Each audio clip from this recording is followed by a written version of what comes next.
दृष्टीहीन असलेल्या प्रांजल पाटीलनं पुन्हा एकदा लोकसेवा आयोगाच्या परीक्षेत बाजी मारली आहे। रेल्वे सेवेसाठी तिची निवड झाली होती, परंतु रेल्वेनं सेवा नाकारल्यानंतर जिद्दीनं अभ्यास करून तिनं 124वा क्रमांक पटकावलाय।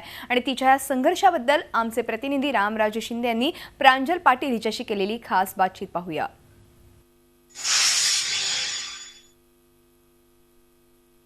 पुन्हा एकदा प्रांजल पाटील यूपीसी मध्ये रँकिंग मध्ये आलेले आहे। आपल्यासोबत आहे प्रांजल पाटील।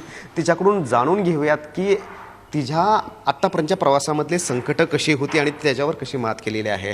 प्रांजल, अगोदर मला सांग की संकट म्हटल्यानंतर तुला अगोदर नोकरशाहीचे रंग दिसलेले आहेत, तर कशा प्रकारचे ते रंग दिसले होते आणि मात करून पुन्हा एकदा तू कसं काय 124वा नंबर पटकावला? ॲक्च्युली मागच्या वर्षी पण माझं सिलेक्शन झालेलं आणि मला 773 रँक होता।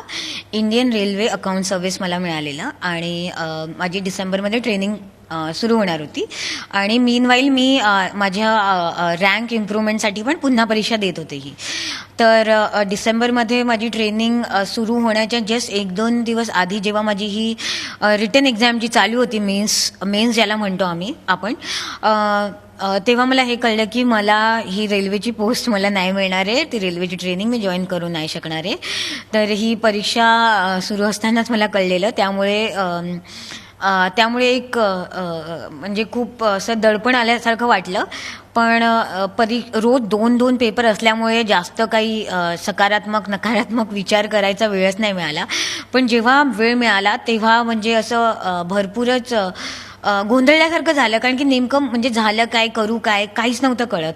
कारण की मला एक तर पूर्ण माहिती मिळत नव्हती, ते मला पूर्ण माहिती देत नव्हते। मला लेटर नाही आलंय का नाही आलंय ते द्यायला तयार नव्हते आणि मला वेळ नव्हता की कारण की माझं ऑफिस आवरमध्ये पेपर असायचा 9 ते 5 आणि मग वेळच नव्हता की कधी मी विचारू त्यांना, इन्क्वायरी करू। पण असं सगळं म्हणजे कदाचित माझा तेव्हा समतोल एक चांगला राहिला असेल म्हणून म्हणजे मला एवढा चांगला रँक मिळाला ह्यावेळेस। परंतु मला सांग की हे पूर्ण होताना आता 124वा नंबर आहे, म्हणजे की चांगलं तुला मिळू शकतं, कदाचित IAS पण मिळू शकतं। तर अगोदर जी मिळालेलं आहे त्याच्यापेक्षा हे उत्तम मिळालं, उत्कृष्ट मिळालं का ठीक मिळालं? डेफिनेटली उत्कृष्ट मिळालं आणि म्हणजे सारखे आहेत, सर्वांना एक रिस्पेक्ट आहे।